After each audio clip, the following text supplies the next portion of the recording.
lovely humans, welcome to Starlight Stitches. Thank you so much for joining me here today.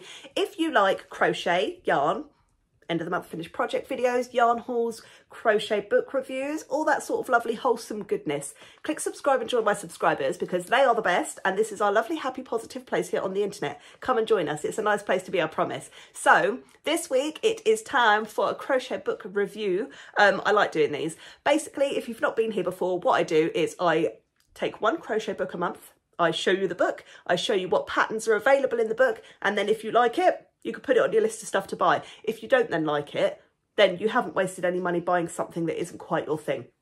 These go down really, really well. A lot of people do appreciate these. Unfortunately, I do enable a lot of people to expand their crochet book collection.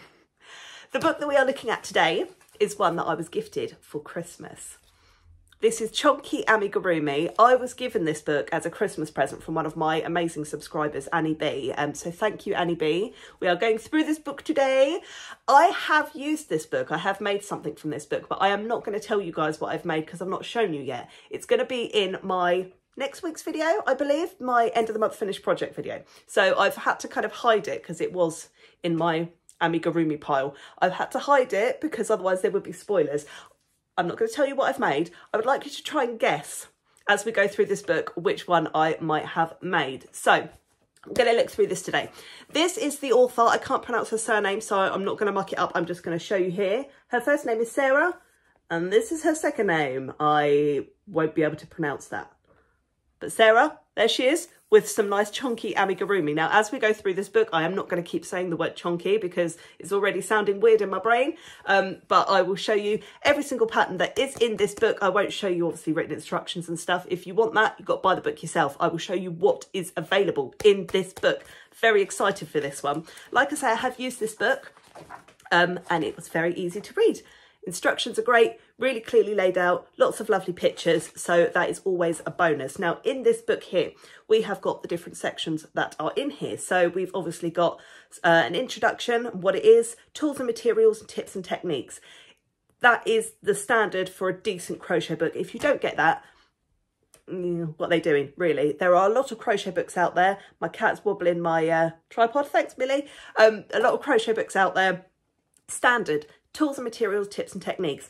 That is for the beginners. If you are a veteran at amigurumi or even just crochet in general, you know what sort of stuff you're going to need. But it's great that they put it in there for people that are just starting out because it's very important that you know what you're going to need before you start.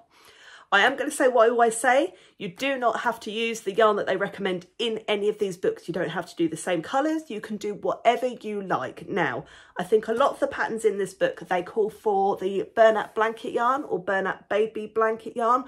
I didn't use that because it's very expensive to buy that over here in the UK. So I used for my project James C. Brett Flutter by Chonky. It's not quite as thick and not quite as chonky as the burnout yarn, but it worked out really lovely, and my finished piece is beautiful. I love it. I can't wait to show you next week.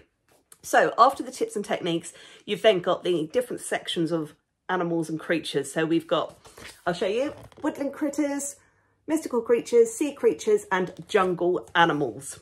So this is lovely Sarah, who has made the book. Look at her, she is cool. We are going to do a little piece on her at the end, so I can tell you a little bit more about this wonderful artist who has made this fabulous book. So we go through the tools and materials in this book. It's your standard sort of stuff. So it talks about like yarn weights and substituting yarns and different types of yarn, types of hooks, accessories that you're going to need like needles and stitch markers, etc. Stuffing, eyes, tips and techniques. Then we go into how to hold the yarn, how to hold the hook. This is for beginners, this kind of section, but it does say on the front, Chonky Amigurumi for beginners. So if you are new to amigurumi, I think this is quite a good book to start you off with. It's got some really detailed instructions in the front. If you don't need it, like me, you can just kind of skip through that bit.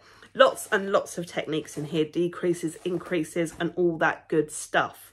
So before we go into the woodland creatures, which is the first section that we have got in this book, I will just say that in their patterns, they generally tend to use felt eyes. I did use safety eyes with mine. It doesn't give you a point in the pattern of where to put the eyes, so you kind of have to just eyeball it yourself. Just make sure that you don't close your pattern off and then go, oh, I haven't put my eyes on. Otherwise then you will have to use the felt eyes. So just keep that in mind if you are making something from here and you do want to use safety eyes, that you know roughly where they need to be. So when you're kind of halfway through your pattern, you can pop them in. Good tip. So we start with the Woodland Creatures, and the first Woodland creature that we have in here is the Chonky Opossum. I need to stop saying chonky. It's the opossum. We know it's chonky. He's adorable and very, very cute. This is difficulty beginner. So this is a really nice, simple pattern to start you off with. Lovely stuff. There's lots of lovely pictures in here as well, which show you what things should look like, all the pieces before you sew them on, which is great. Next we have the owl. This is also a beginner level.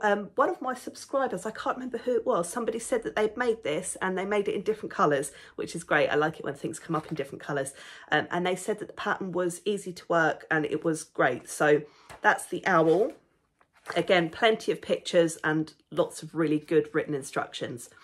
Then we have got the raccoon, absolutely adorable. This one is an intermediate, so it's a little more tricky, but I think it's probably just because there's several more pieces. We've got a stripy tail and all that kind of thing. Then we have a frog. This one is also beginner level, nice and easy. He's very cute. I do love these little frogs. I think they are adorable. Then we've got a hedgehog. This one uses a slightly different yarn for the back of the hedgehog. Now they recommend Lion Brand Go for Faux in Bear. Any kind of fluffy yarn like we see here in this picture you can use. Like I say, you do not have to do the yarn that they tell you to. I always say it in all my videos. So hedgehog, then we come on to mystical creatures. I love a mystical creature, so does my daughter Abigail. So let's see what we've got here. The first one that we have is a unicorn. This is so chubby and adorable. I love it. I love it. I love it. Really cute. Absolutely adorable. This one is a beginner level. Oh, did I tell you the hedgehog? Hedgehog was beginner, so it's quite easy. Unicorn, that is beginner. Nice and easy. We like the easy ones. And, you know, especially as this book is described as for beginners, it's good that there's lots of easy ones. There's some more tricky ones as well, which is good once you've had a couple, you know, done and you kind of get used to what you're doing. The next one is the Mothman. My daughter looked at this and went, that's really cool. She's got some strange taste, but Mothman, we like mythical creatures in our house of all different types. Then we have the Phoenix. I love this Phoenix. I think it looks like a chicken. I think it's because it's a chunky one, but you know it's a Phoenix because it's got the nice fiery, flamey, hairy bits. I don't know what they're called. Lovely Phoenix, very, very good.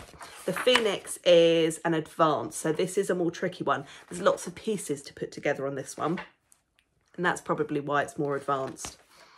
Then we have the dragon. This dragon is really cool. I really, really like this. This is also advanced level, but I really, really love this dragon. Then we have got a jackalope.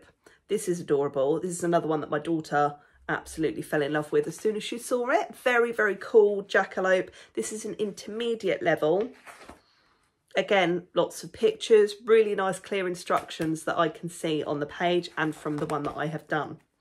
Then we move on to the sea creatures. We have got a massive jellyfish. This is huge. This is a beginner level, so nice and easy. Like I say, this is great. This would be great hung up in the corner of a bedroom.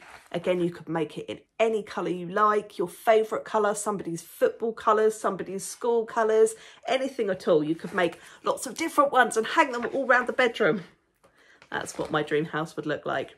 Then we have got the axolotl. We love axolotls in our house. Absolutely love axolotls in this house. And this is adorable with his big eyes. Absolutely gorgeous. And again, I know axolotls are usually pink, but you could do it any colour you want. Then we've got a sea otter. I love an otter. He is lovely. This one's a beginner. Did I tell you what level the axolotl was? Axolotl was beginner as well. Otter, sea otter, he is also a beginner level. These patterns are lovely. They're really nice. And yes, they are beginners. Most of them are beginner levels. They're fairly simple. There's nothing too intricate. So even the intermediate and the advanced ones, I think, aren't going to be too tricky if you just follow the instructions properly. The next one that we come to is the manatee. This is wonderful. That's a beginner level. Again, it's so simple. But imagine just having a massive manatee that you could just like squish, hug. Brilliant. Then we have got a penguin. He's very cute. We love a penguin. I think some of you know my sister's favourite animal is a penguin. That's all of the sea animals. And then we come to the jungle animals. So we're nearly there now. This first one that we've got is the sloth, my brother-in-law's favourite animal. Sloth is a beginner level. Got very dry hands today. Then we have got a red panda. I love a red panda. I'm not sure about this front black panel on this red panda. I probably wouldn't do that, or I'd make it a lot smaller. I'm sure it'd be easily edited. This is an intermediate level, but I love a red panda. Look at that tail. It's all big and fat. Gorgeous. These would be so nice for like squishing. Lovely squishing. Then we've got an alligator. This colour yarn is lovely. What is that? Go Green Bernat Blanket Brights. Very nice. Alligator. After the alligator, we have got a toucan. Oh, look at that. Those eyes are really cool. This one is an advanced level. And then, is this the last one? So it's the last one in this book. This is an intermediate level and it's a giraffe. And he is really chunky. You know, you see giraffes like long and slender. This one is not long and slender. This is very cute. I love chubby things, chubby babies and chubby animals. Brilliant. So that's all the patterns that we get in this book. Which one do you think I've made? What do you think? I don't think any of you are actually going to get it right. We shall see. So let's have a little look at our artist. Let's have a little look at Sarah. So Sarah's made this book and it's her patterns, and thank you, Sarah. So let's just find out what she's all about. It says Sarah is also known as Fanatical Fibres. So I'll put her links down below to, I think it's her Instagram. She's a crochet designer, fibre artist, entrepreneur, influencer, and now an author with a passion for inspiring people of all ages and walks of life to follow the bliss and to create. They live in Wisconsin with their cat and an obscene amount of yarn. Sounds like me. When they're not crocheting or filming shenanigans that nobody asked for on TikTok, they spend their free time reading, hiking, or jumping from one interest to another like a manic goblin. Some recent interests include mycology, baking, pottery, hula hooping, there's my hula hoop there, and exploring other fibre arts.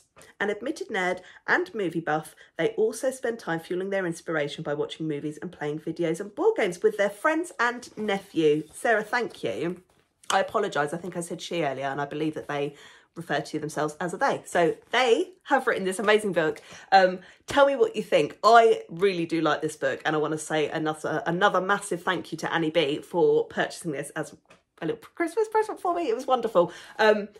Let me know what you think of this book. Is it something that you might like? Is it something that somebody you know might like? Let me know. This is why I do these videos, because you might look at that front cover and think, oh, that's not for me. But then you might look through it and go, oh, it's amazing. I love it. Or vice versa. You could think, yes, that's what I want, and then get it and go, oh, no, it's not what I want. So let me know. Which one do you think I've made? Which one is your favourite in this book?